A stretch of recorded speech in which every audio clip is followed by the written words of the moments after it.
Dentro de los festejos del 100º aniversario del Instituto Mexicano de Contadores Públicos, la región Centro-Occidente reconoce la trayectoria de quienes han sido pieza fundamental en la historia de esta institución. Y hoy tengo el honor de charlar con el contador público certificado Eduardo Argil Aguilar, personaje que ha dedicado gran parte de su vida a la profesión contable. Tiene una larga y reconocida trayectoria, una vasta experiencia profesional en su ejercicio dentro de entidades públicas como privadas. Al haber presidido puestos de liderazgo, por mencionar algunos, como el Consejo Mexicano para la Investigación y Desarrollo de las Normas de Información Financiera, ha sido presidente del Instituto Mexicano de Contadores Públicos, miembro del Consejo Ejecutivo de la International Federation of Accountants, conocida como el IFAC, también miembro del Consejo Técnico de la Facultad de Contaduría y Administración de la UNAM, socio miembro del Comité Ejecutivo de KPMG, socio auditor de importantes corporaciones nacionales e internacionales. Y bueno, pues él también actualmente preside el Comité de Auditoría de Promotora Social México AC. Una trayectoria que denota compromiso y amor por la profesión contable. Bienvenido a este espacio, contador Eduardo. Un gusto tenerlo aquí en este espacio y charlar un poco respecto a su trayectoria. ¿Cómo está? Buenos días. ¿Qué tal? Buenos días y agradezco mucho su invitación y los felicito muchísimo por haber llegado ya a este logro que ya traen ustedes muy bien consolidado en su región de Centro-Occidente, que ha sido uno de los pilares dentro de las otras regiones que hemos tenido en el instituto, y en aquella época pues desde luego ya tenía ese prestigio y esa solidez que ha mantenido y que ha crecido por el volumen de socios que abarca. Gracias por charlar con nosotros. Y bueno, voy a realizar una breve entrevista. Su trayectoria y exitosa experiencia que tiene expresa constancia y dedicación a la profesión contable. Desde sus inicios y durante este camino recorrido, ¿qué es lo que ha movido y alentado construirlo hasta el día de hoy? Bueno, desde luego el apego, el amor que todos los presidentes del instituto hemos tenido, y en aquella época pues el tamaño del mismo era muy factible, era fácil visitar a todas las federadas, ahora son 60, no es lo mismo. Y en aquella época visitábamos todas las sedes, y algo que me dejó muy buen recuerdo, porque hasta la fecha se quedó implementado, es de que yo aprovechaba, se usaba mucho que los presidentes fueran a las tomas de posesión de sus mesas directivas, y entonces yo aprovechaba para pedirles que nos reuniéramos un poquito antes de la toma de posesión y después del festejo tan agradable con todas nuestras esposas, y era una junta de inducción. Esa junta de inducción era precisamente que, como había una rotación grande en todos los colegios, normalmente duraba un año, entonces tenía que pasarse la estafeta bien para no comenzar otra vez desde el principio. Entonces, en esas juntas de inducción, yo lograba darles un barniz rápido de lo que era nuestro instituto, y eso hasta el día de hoy pues haya terminado ya desde hace ya varios años en una dedicación específica, y sobre todo nuestra contadora Aide Martínez, donde ahí sí hay toda una estructura para estar atendiendo a todas nuestras federadas como debe de ser. Entonces, eso ha permitido que ya se haya institucionalizado esas juntas que en aquella época eran pues de pasajeras, vamos, que no dejaban una penetración como la que hoy existe, constante hacia todas nuestras federadas. Bien, pues Toda esta estructura pues se ha formado a lo largo del tiempo, ¿verdad? Y bueno, pues toda esta experiencia que tiene y la vida colegiada y participación institucional, contador Eduardo, ¿qué papel ha jugado en su experiencia como profesional de la contaduría pública? Bueno, desde luego lo que ha permitido es de que la presencia hacia el exterior ha sido muy importante. Algo que le quiero ser sincero es de que en aquella época la presidencia era de un solo año. Se discutió mucho la presidencia del Instituto Mexicano de Contadores Públicos y apenas hace poquito ya comenzamos con los 2 años. Eso ha sido una victoria porque sí escuchamos quejas, sobre todo de la autoridad, y sí, varias autoridades a nivel federal y a nivel estatal, y expresidentes, ¿verdad?, que estaban en la parte privada o en los puestos públicos del gobierno. Nos decían, oigan, se cambian ustedes mucho, vemos una cara y ya al año siguiente ya es otra. Entonces, esos 2 años yo felicito, es uno de los logros, porque permite que la continuidad, que yo creo que es el reto continuo que existe todavía y que tenemos que seguir luchando para que se quede lo que hacemos. Yo creo que para ustedes, para ti, Virginia, para Luis Carlos, yo creo que para cualquier ejecutivo de nuestras federadas, lo importante es dejar algo, ¿no? Y ese algo sí lo dejan. El punto es que quede bien grabado, que quede estructurado para que se siga usando y no se quede ahí nada más en una hoja de un libro de historia. Entonces, ese es el reto permanente y lo hemos ido avanzando para hacerlo más reducible. Claro, la importancia de compartir y que pues siga acrecentando y expandiéndose. ¿Algún, Así es. algún suceso, contador o anécdota que haya determinado en sus inicios su decisión de dedicarse a la profesión contable o bien que la haya reafirmado? Bueno, sí, sí, desde luego, lo que más me interesaba y luché por ello, y muchos, sobre todo presidentes posteriores del instituto, me recuerdan a mí, es porque yo quería que hubiera un área de investigación a nivel alto. La investigación y la educación pues, está en nuestras universidades, en nuestras instituciones de estudios superiores, pero yo veía que faltaba a nivel del instituto, o sea, ya en nuestra visión, que hubiera algo tangible. Y entonces me dediqué a que existiera ese eslabón y lo pude lograr, ¿no? Y fue como se creó precisamente la institución que se creó como el comité estructurado de investigación. Inclusive me recuerdo que una vez fui de las visitas que hacemos siempre, estuve en Brasil y en Brasil les expliqué y se quedaron verdaderamente maravillados cuando les dije, estamos ya luchando en eso. Y ahí le preguntaban, ¿qué dice? ¿Qué dice? Y en su francés, en portugués, alcancé a escuchar la palabra. Dijeron, sí, está hablando de investigación, que el instituto ya tenga ya un área de investigación. Y lo dijo en portugués, pesquisa. Y pesquisa en español, pues se entiende perfecto. Entonces ahí todos, pesquisa, pues qué bueno que ya van a tener un área de investigación. Yo creo que ese es el logro que más me ha animado. Y conforme esto fue pasando años después de mi gestión, todos los presidentes del instituto que llegaban me preguntaban, oye, Eduardo, ¿qué pasó? ¿Cómo va? El CINIF, me decían, ya con el CINIF ya quedas tú satisfecho, ya que se creó el CINIF, donde finalmente ahí fui presidente del comité de investigación. Me dijeron, ¿con el CINIF está bien o seguimos?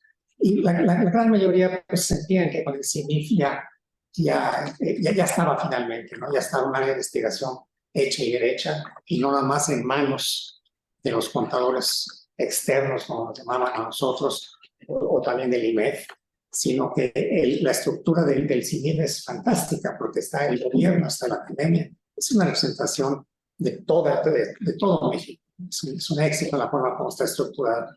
Entonces, ahí precisamente, en esa investigación, yo les decía, pues miren, pues sí, efectivamente, el CINIF sí, pero nada más que mi visión todavía era mayor, no nada más en las normas de información financiera, sino también en otras áreas de nuestra profesión. Y eso, pues, con la estructura del instituto se entiende muy bien. Pues tenemos el área, el área de externa, externa, el área de todos los empresas, el área gubernamental y la de docencia, ¿no? La academia, se acostumbra a decirle también.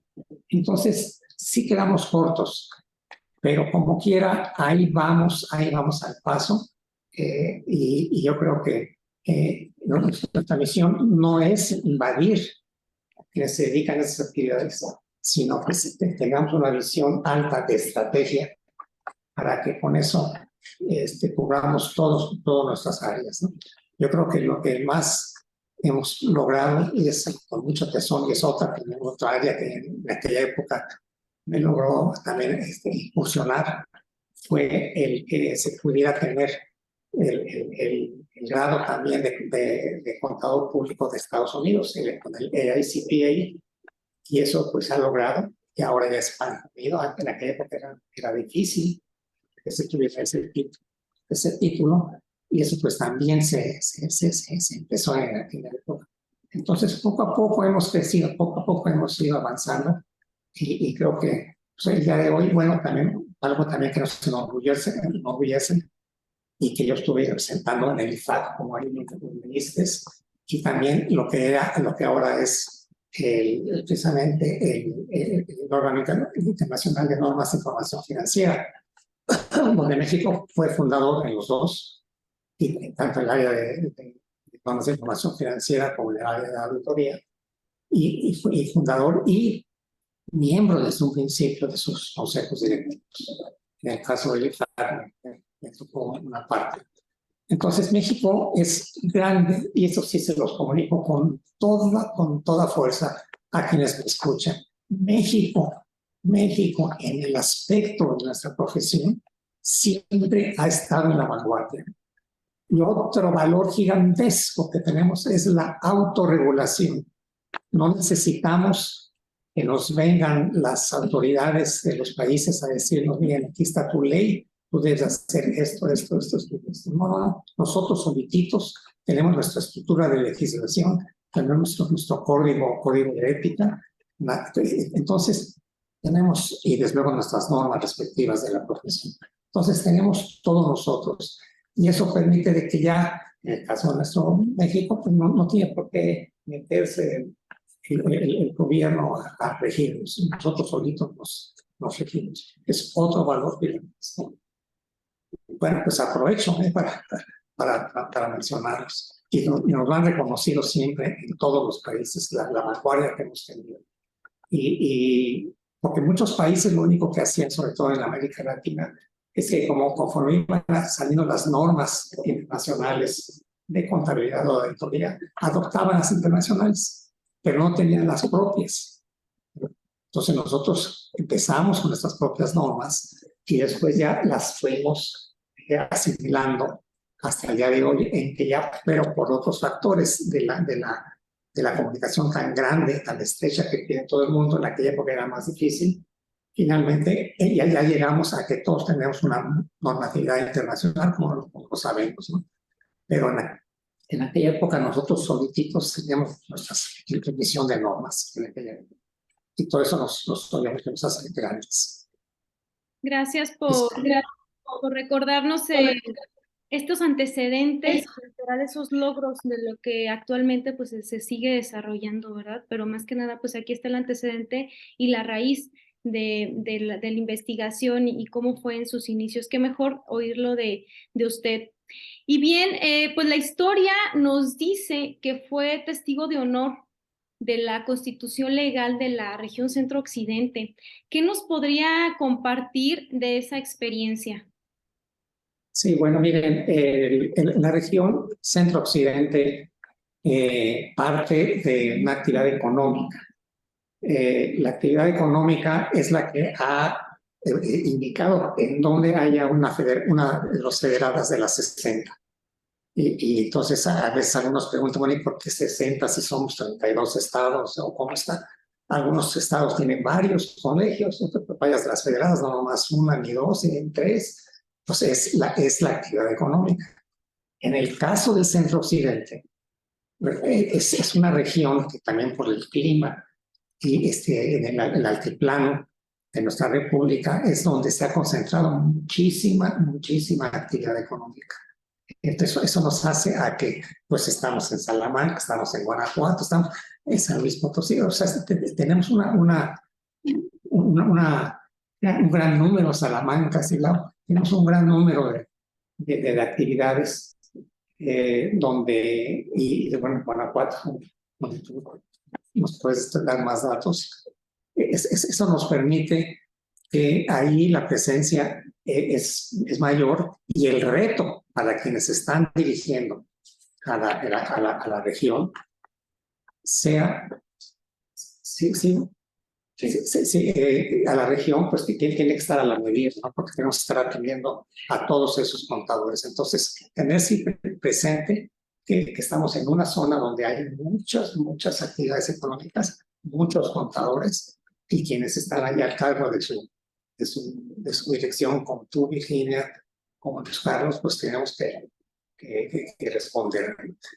Básicamente, el punto clave está ahí, porque ya hacia el norte, si nos vamos, bueno, está el noroeste, pero ya es una región que nació del dominio, que sí es real, yo lo palpé, de Guadalajara. O sea, Guadalajara, el punto de vista de nuestra profesión, pues se fue expandiendo nuestra profesión en varios estados que están allá al norte de Jalisco, y era raro donde yo no me encontrara a alguien ahí, que era alguien que salió de Guadalajara a estar un ratito por allá en el estado Sonora o Sinaloa, y finalmente se quedaron ahí o Baja California. Entonces, el noroeste básicamente tiene unas raíces de Guadalajara, ¿no?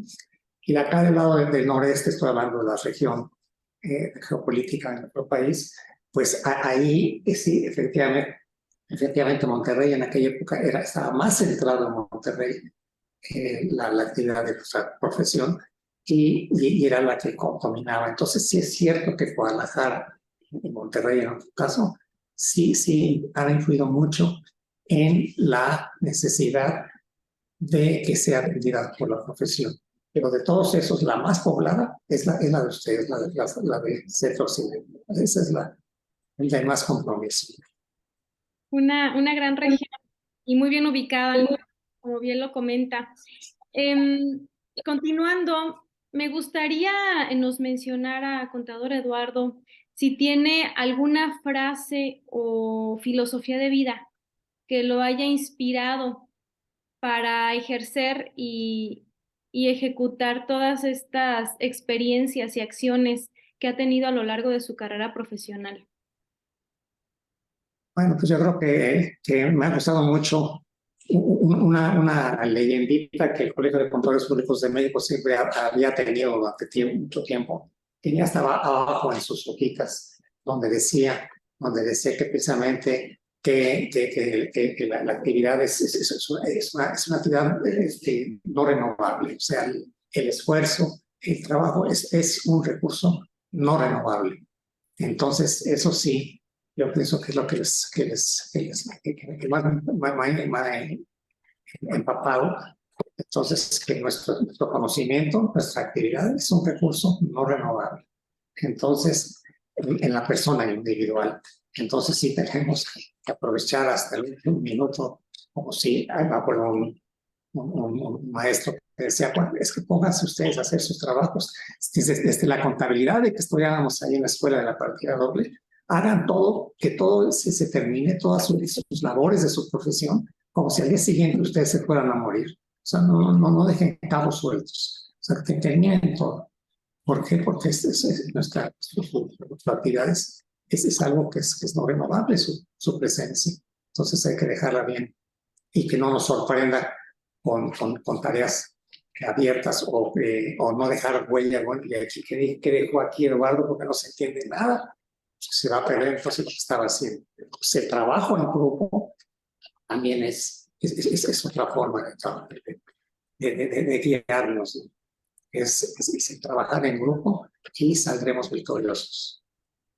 Un dedicado a la profesión contable y sin duda es un referente de la profesión de la actividad del IMCP y de la región Centro-Occidente al haber sido testigo de sus inicios.